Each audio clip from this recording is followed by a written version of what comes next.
Oops. All right. So, now that we have that, we started doing area using actual tops and bottoms. So I'm going to do one up here. So this was our top function, this was our bottom function, and this was that length that we're talking about. That length that we need to find the area. What I didn't have the time to really go through and show you is we were still doing rams. This is a representative rectangle. And every single time I draw a rectangle in this shape, all those different lengths, that's the sum of all those rectangles. And obviously, I don't make you draw them all out because you don't need to. You know a shortcut, and it's the actual integral symbol. So that would be if we're doing a dx problem, and then I'm going to draw in here the dy. Uh-oh, I think my mic is broken. So that's right to left. Okay? So this is still considered length. And that's the function that you guys were writing in here. So I'm just going to write in the generic. Area is equal to, let's start up here, A to B, big minus small, dx or dy.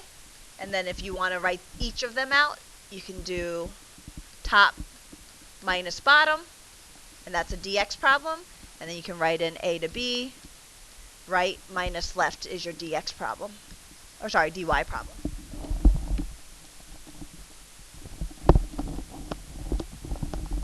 Okay? Review of area. That should be everything that you kind of looked at for area. You should be able to do your problems as a dx. You should be able to do your problems as a dy. Other things to remember? Your A and B values, I started using new wording. Your A and B values are kind of like the domain of your graph. So the graph, the domain would be the x to the x. And then the dy problems, you're looking at the range of your graph. And that's how you figure out what your limits are if you're graphing. If you're not graphing, you would do your intersections and find the y values. All right? Review of area. So then we're going to go into looking at volume. So volume, I want you to kind of logically figure this out. If I ask you to find a volume, we're going to do an integral because we're in integrals. We know dx and dy are a width. What do I need to multiply by to get a volume if I'm going to multiply it by one more unit? Meaning, if I did this problem in meters, a width would be meters. What would I need to multiply by to get a volume? An area, because that would give us meters squared, right? You need a meter squared to get a volume, because volumes are meters cubed. That's the basic concept of volume. You can find a volume by integrating if you know a function for the area. So now we got to start looking at what does that really mean in terms of when you have a two-dimensional shape. So let's go back and draw that same graph and go ahead and extend your corners so that you know it can go throughout all four quadrants.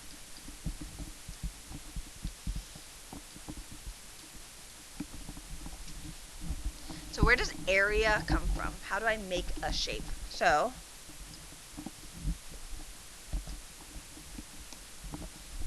you will not draw these. You're just going to stare. Okay? I want you to see what the 3D pictures look like so that you have an idea of where these shapes come from. But I cannot draw them. Half the times I don't even know what they look like. Mr. Ish can draw every single one of them. He can make it look perfect. He can make it look like it's popping out in the paper. It looks beautiful. If you want to see what they look like, go and bother him because he will show you amazing pictures. I, on the other hand, will show you how to do these problems when your spatial reasoning is deficient. Mine is deficient. I can't see them the way he sees them. All right, so I will show you. We're going to start off with just, if I asked you to find the area, you would have to do lengths times your dx's, which would be that space in between. And the integral would take care of the rectangles being too wide. So this would be how you would do rams, right? To draw a bunch of rectangles. I'm going to drop that down because I don't want the shape to come out from the board, because you can't. We're going to make it pop up, so vertically, so that you can see that it is 3D. So this problem is set up that I am creating a volume, or I'm creating a shape where the cross sections are perpendicular to a fixed diameter of circular base, squares, blah, blah, blah. So what does that really say? Number one, cross section. So a cross section is anytime you take a shape and you slice it. Okay? So if I take a cylinder that's sitting on the circular base and I slice it perpendicular to the x-axis, what shape would you see? It's actually a rectangle that you would see. If I cut perpendicular to the y-axis or parallel to the x-axis, you would see a circle. Those are cross sections. What you physically see when you slice, that's what a cross section is. Okay? So I want the cross sections of this guy to be a square. Just to show you a square, this is what I mean by a square. Here's how long that length was, and now I'm going to use that length to create one square. Problem is, the lengths are all different. So if I go towards the middle of the circle, the squares start to get bigger and bigger and bigger, right? So does everyone understand how a square is being made? Okay? You don't have to be able to draw. You just have to understand that I want squares to pop out from this circle that creates a base. The base of it's a circle, but what's popping up is a square. Okay? So this is if I was to create the square everywhere. I'm just kind of showing you that the square does get bigger towards the diameter, smaller towards the end. This is what the finished shape looks like, which no longer looks like a square. That's the shape. Doesn't look square anymore. It looks round. Okay? Does not look like a square. It's rounded on the sides. All right? There were your 4 original squares, and here's the square sliding through. So you can see that the shape is not fake. It really was created by a bunch of squares. All right?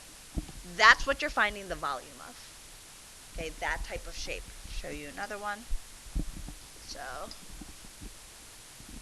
I'm going to drop the x-axis, or the y-axis. I'm going to make equilateral triangles.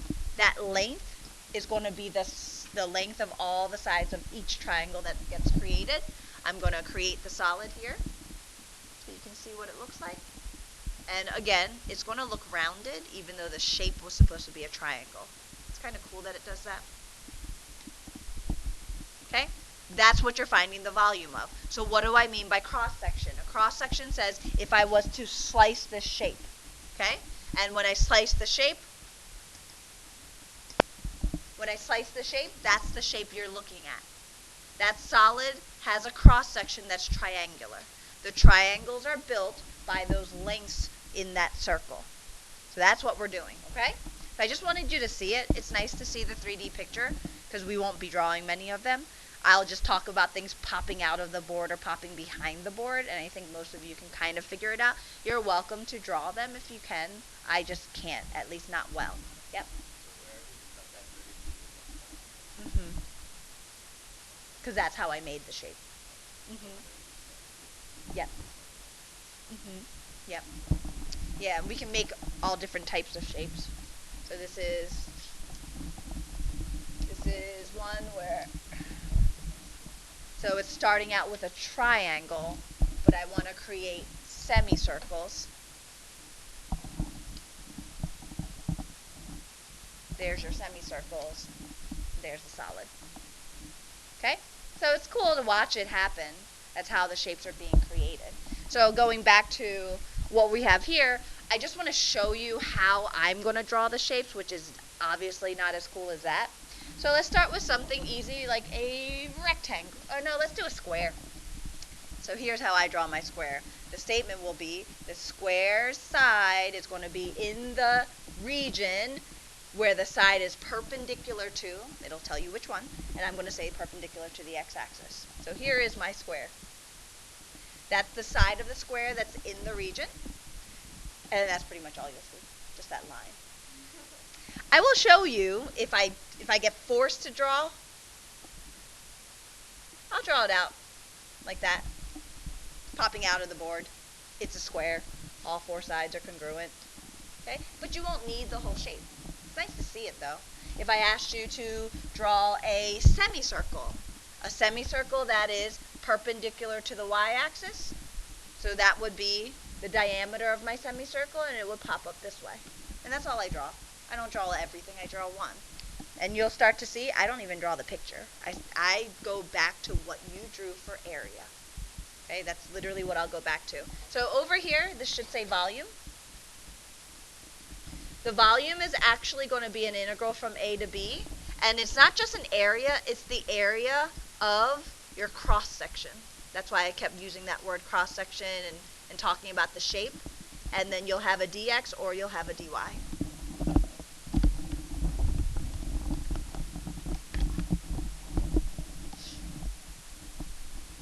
So let's talk about how you know what's what here.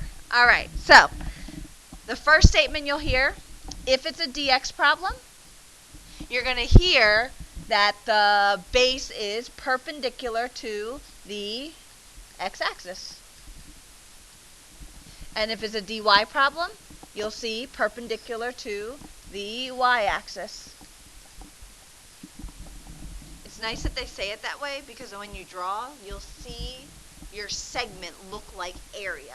If your segment goes this way, that's a top-bottom. If your segment goes perpendicular to the y-axis, it goes this way, right, left. Still follows along with dx, dy from area. Okay? Give him some space. And then from there, you're literally going to use this formula that we just wrote a second ago. Area of cross-section times dx, dy. Okay? And this piece is going to be pretty easy if you understood your your areas really well. Okay?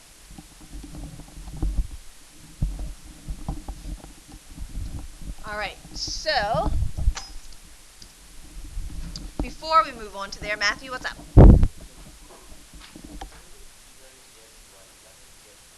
Yeah, or. Can't do both.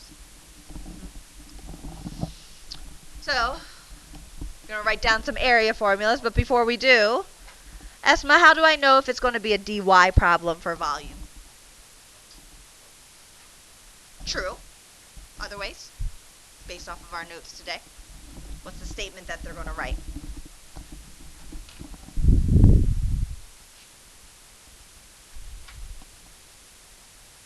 What about the y-axis? The cross-sections will be what? There's a very specific word I need to hear. Baldrick, you want to fill in the specific word? Huh? Perpendicular. You need to know that because that's the statement you'll see. Perpendicular to the x-axis. Lottie, if it says perpendicular to the x-axis, what kind of problem is it? dx. Okay? If it says perpendicular to the y-axis, Jamie, that is a dy. Makes it easy because they're saying x. That makes it a little bit easier for you. All right, fill out your areas. Going straight through here, fill those out, and then if you know the area of an equilateral triangle, that would be great. If you don't, we are going to prove the area of an equilateral triangle. Write it down if you do.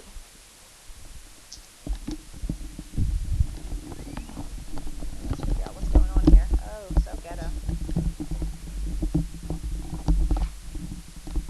It's Ty. Why do you care what Ty calls you? It's just Ty.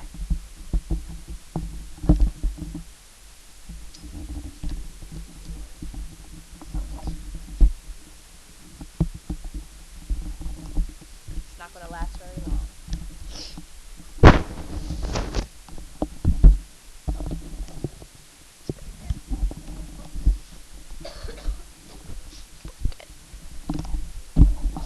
Gustavo, area of a triangle? BH. Square, Janet? B squared? Well, I'll do S squared. But B squared is definitely correct. Michael, area of a rectangle? BH, base times height. And then area of a circle, Jason? Pi r squared, beautiful.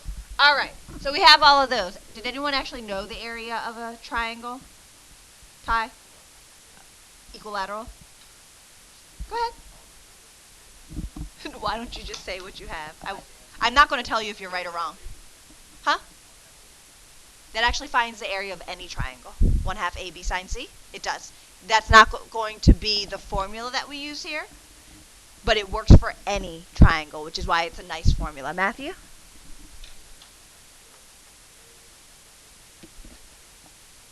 That is very true. It's not a formula, though. But it's a true statement. Did you really just give me back this formula backwards, Baldrick? I feel like he felt like he was enlightening everyone, just so you know. Is it? Oh, goodness. All right, so we know that an equilateral triangle has all three angles being 60 degrees. We know that this side, we're just going to call it side. Therefore, I know that this whole entire piece is S. How big is just this piece right here up to the dotted line?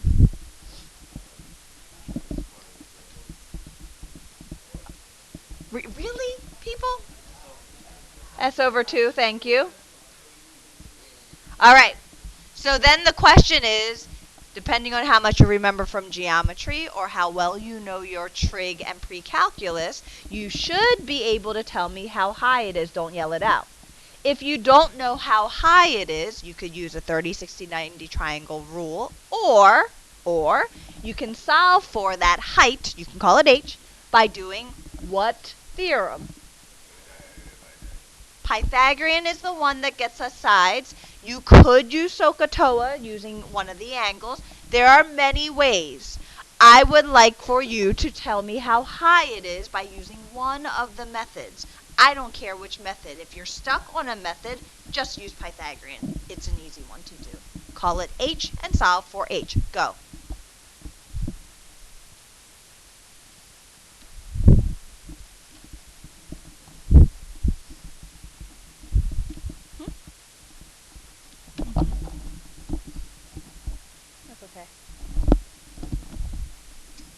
Which method did you use?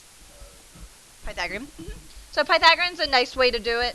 So S over 2 squared plus the height, the height squared is equal to S squared.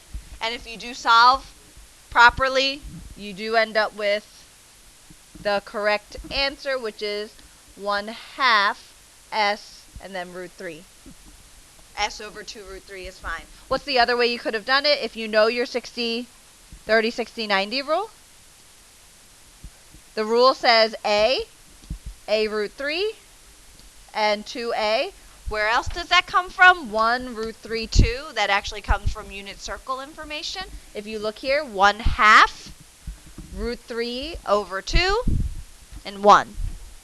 So that's where those values are coming from. So now that we have that, what's the area of an equilateral triangle? 1/2 base. How big is the whole equilateral triangle? S. And how high is it?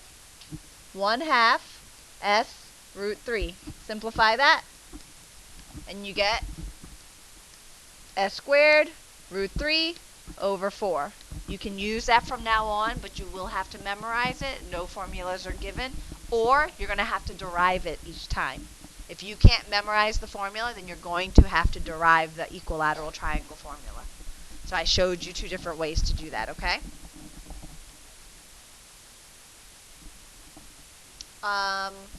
It'll work.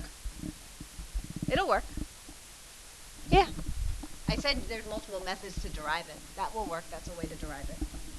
All right. So the part A we're not going to do because I actually changed the order in which I'm giving the notes, so we don't know how to revolve yet. But we're still using that top line. So where it says example 2, can you guys please draw the bounded region and then shade the bounded region that they're talking about up there? So the region bounded by that curve and the x-axis, I would like for you to graph it. And I will also say for volume problems, it is much nicer to just graph them all. You don't have to. Same rules apply, but it does help. It does help to see it sometimes. It can be a rough sketch. It does not need to be scaled out perfectly. I just need to see the shaded region. Alright, so you'll notice I don't really scale my picture. I do want to see where all the corners are because I may need to use the values, but I don't worry about trying to scale it out perfectly. I know that was a parabola facing up, and I knew that it was shifted up 1 unit, so that's how I drew. Alright, so I want square cross-sections perpendicular to the x-axis. So this statement right here, that automatically tells me what? dx. So that tells me it's a dx problem. If I know it's a dx problem, that's going to be the piece that we start with. Okay, so you can just write a to b. If you want to write the limits in, you can do that too. We know we want it to be a square, so what's the area of the cross-section formula? S squared. So you're going to physically write S squared. I want to see what formula you're trying to use, and then put your dx in there. That's going to be the start. Okay? And then we're going to draw our magical picture that will show those squares. So you're going to come into here, and you're going to double check. Doesn't matter where I draw my vertical line, my top and bottom don't change, so I only need one integral to do this. So top, bottom, just like area. That's the side of the square. If you really want to see the square, you can draw the square if you want to. There it is. Okay, so that square is popping out of the board at you. It is literally like this. Okay? I don't need to draw them personally. You won't see me draw them. I just label my top and bottom every time. So the formula for the side of my square would be top minus bottom. So now you see why the area section was important. So my side, top minus bottom, would have been 4x squared plus 1. What's my bottom function? 0. So you don't even need that. So put that back into here. First of all, if I'm doing a dx, you're thinking domain. What's the domain of my picture? What x values do they go from? -2 until 2. My side, I now know I'm not going to write the 0, is this guy, and then squared. And I know it's a dx problem. If I asked you to solve that integral, how would you do it? U substitution. Bit wrong. Someone tell me why U substitution doesn't work, because I know everyone jumped and said, oh, you got to distribute then. So I want to know why the U substitution won't work. Gustavo? Beautiful. Because the derivative is not multiplied by the dx. That's the reason why. If there was an x sitting right here, then I could use substitution. Because there is not an x sitting right here multiplied by dx, I cannot use substitution. Simplifying is your only other method. You guys got 2 methods. Actually, I guess the third one would be graphing, but obviously anything curved you don't want to do by graphing. Ruthie, go get a drink if you need to. Eyes open, please. All right, we good? All right. So let's try rectangular. Yeah, we'll do rectangular. All right, same shape, okay? Exact same shape. Rectangular cross-sections where the height is 3 times the base. The cross-sections are perpendicular to the x-axis. Can you go through and please write me the volume formula with the area formula in it? Not the actual integral, like the whole piece, just that statement I wrote. I'll show you over here. This statement with the s squared. I want to see the area of the cross-section, what formula you would use based off of the next one. So what is the formula you would use?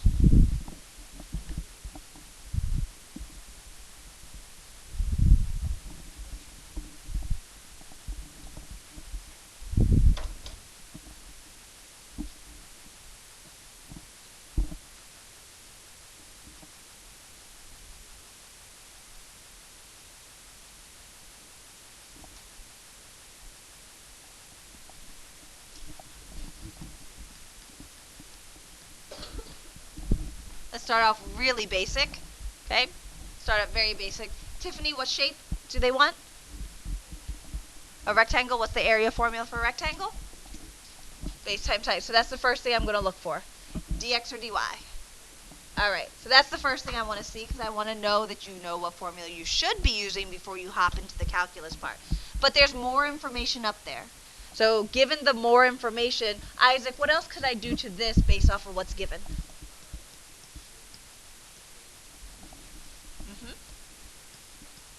Beautiful. Beautiful.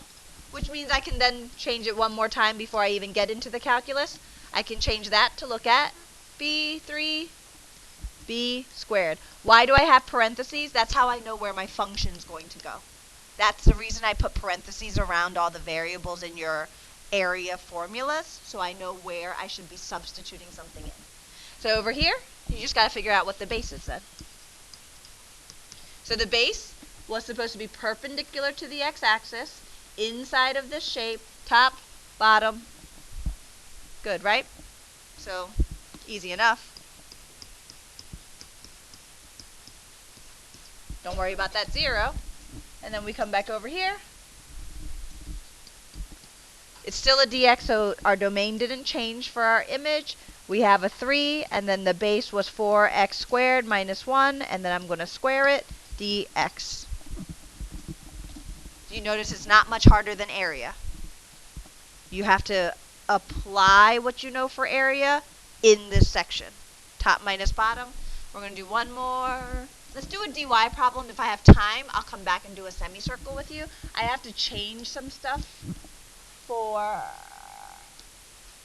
Okay, so if you flip through, there should be a header where it says in the region in the first quadrant between the graph of 4x squared plus 1 and the, I'm going to change this to y-axis. And the y-axis, did everyone find it? I need you to change it to the y-axis. We're going to skip A because that's a revolution. We're not doing example 1. We're going to do example 2. So it's the same picture, only I bounded it differently. I said first quadrant. I know this is 2, 17. I know this is 0, 1. And we're supposed to bound from negative, I think it said negative 2 to 2, but obviously only to 2. But the x-axis, or sorry, the y-axis is why I changed it to. So this is the shaded area in here now. Different from the one we did before. It will be very clear. I had a bunch of typos on there. I just didn't want to have you rewrite the whole entire statement, so I'm just showing you what the picture should have been. It'll be much clearer when you figure out where to shade. So now that I have that, I'm doing square cross sections perpendicular to the y-axis. So now, if I'm perpendicular to the y-axis, we're going this way, which means this is a right-left. Okay? Square, start off with the formula. I know y-axis means dy. And then from there, I just need to figure out how big this side is. How big this side is. And if I'm doing right and left, only problem that I'm going to have, my function was given as 4x squared plus 1. So right and left, I got to go back. Y minus 1 equals 4x squared. 1/4 y minus 1 equals x squared. So x is equal to plus or minus the square root of 1/4 times y minus 1. And then, am I using the positive x's or the negative x's? Positive x's. You do have to check that because I have seen AP questions where they use negative x's. Okay? So my right side function, I now know it. I just need a side. This is supposed to be the side. Therefore, my limits, if I'm using a dy problem, should be the range of my picture. What is the range of my picture? 1 to 17, your y values. Side would be right minus left. The right was root 1/4 y minus 1. The minus 0, I'm not going to write it, but that would be x equal to 0, this line. Okay, that's x equal to 0. I'm not going to write it. Squared dy. Yes, you can simplify things before you integrate. Right, was that your question? Okay. All right, let's see if I can squeeze in. Is there a semicircle? Where is it? Let's try a semicircle since we do have time. Going back to example 5, the bell's going to ring. I do want you to try to finish up your semicircle before you go. So, start out, write your formula for your semicircle. It's example 5. Your semicircle looks like this. It's perpendicular to the x-axis and pops out of the board at you. That's my semicircle. Okay? I'm going to give you guys a little bit of time. I'm going to write the solution on the board, but I don't want you to look at it until you think you're done. Okay? I'll just explain it. There's my formula. Semicircle is half the area of a circle. Problem is when you look at your picture, top to bottom is your diameter. So therefore, my radius would be half of top minus bottom. Therefore, my radius is half of 4x squared plus 1 minus 0. The minus 0 I'm just simplifying out. And then I'm going to substitute that back in here. Please make sure that if you have to do this problem by hand, that 2 has to go to the 1/2. If I simplify it, I'll go up here just to make sure you guys know that. Volume is equal to negative 2 to 2, the 1/2, the pi, then I would have 1/8, and then I would have 4x squared plus 1, whole thing squared dx, or sorry, 1/4 I meant. Thinking ahead. 1/4. Therefore, these would give me my 1/8 pi. You can pull that outside of the integral. And then what did we decide about integrating that piece? Has to distribute is the word, not FOIL. Distribute. Are we good? Okay, you should be able to find the volume of any cross-section shape perpendicular to x, perpendicular to y. If you leave here, that's what you should be comfortable with.